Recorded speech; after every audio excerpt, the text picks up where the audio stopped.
Welcome to our Strengths Conversations. I'm Jane Liebecker from Seattle, Washington. I am a certified coach and I use the Clifton Strengths Assessment as one of my tools.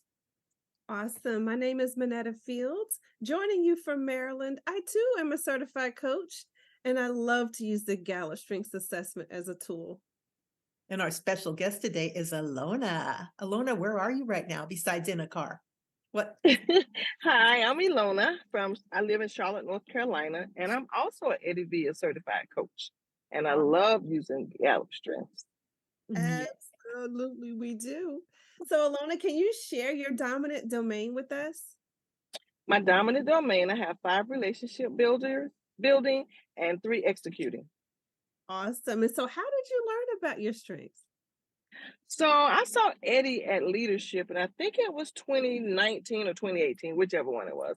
And I was like, wow, that was powerful. So of course I jumped on and took an assessment.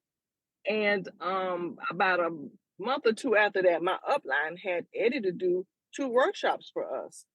And so I was like, oh, this is powerful. However, I sat on it, Mhm. Oh, okay. didn't do anything. So, once you Did, moved forward and learned about yourself, how did that feel?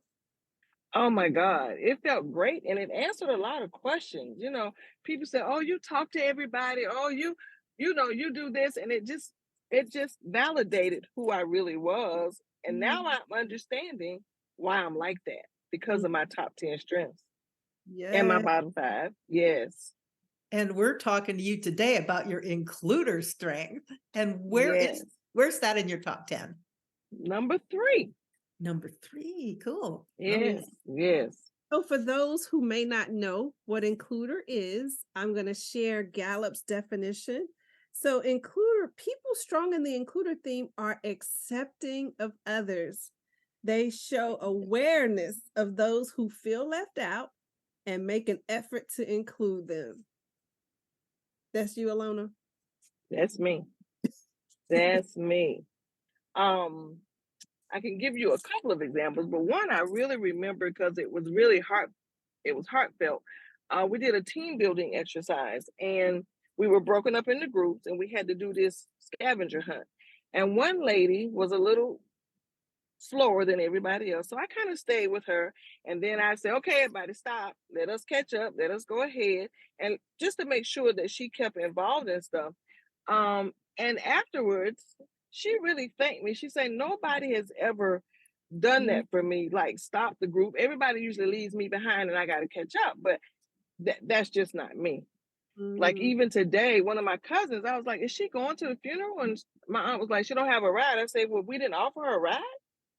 She was like, well, we don't have room. I could get in the third seat if I got to, but let's just offer. She didn't mhm, take it, but that's just who I am naturally. I don't want to feel like nobody's ever left out of anything. That's why I don't like cliquish people. Yeah. mm.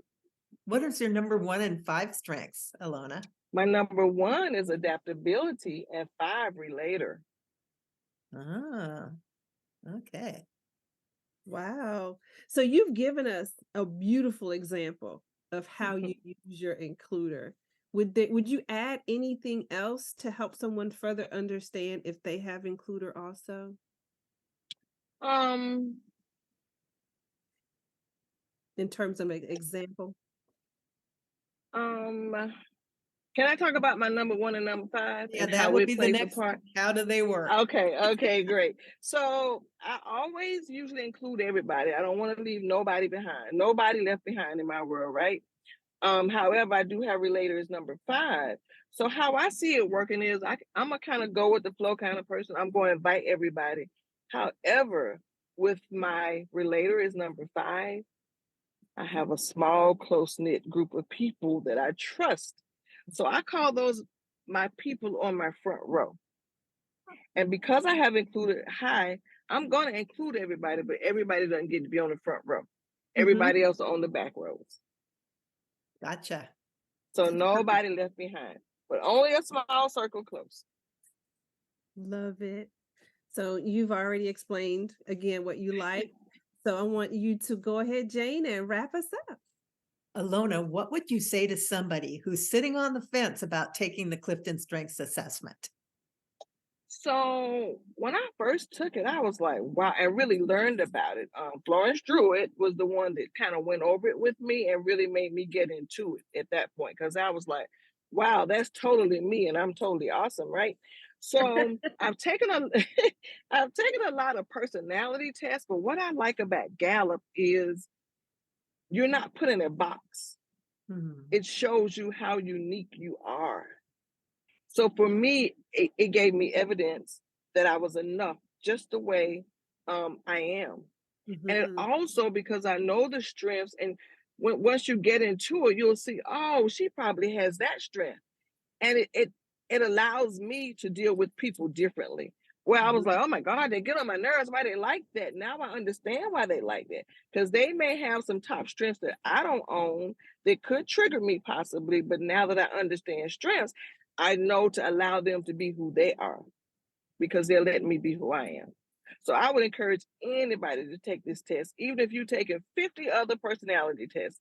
There are Mhm. none like this Gallup Strengths Assessment. Awesome. Absolutely true. Thank you, Yeah. Alona. Thank you. Thank you all for having me. I really enjoyed it. It was an honor and privilege to be asked to share my includer strength. Oh, it's our honor to have you talk to us about it. Thank you so much and well done. Thanks. Thank you. Thank you. Thank you.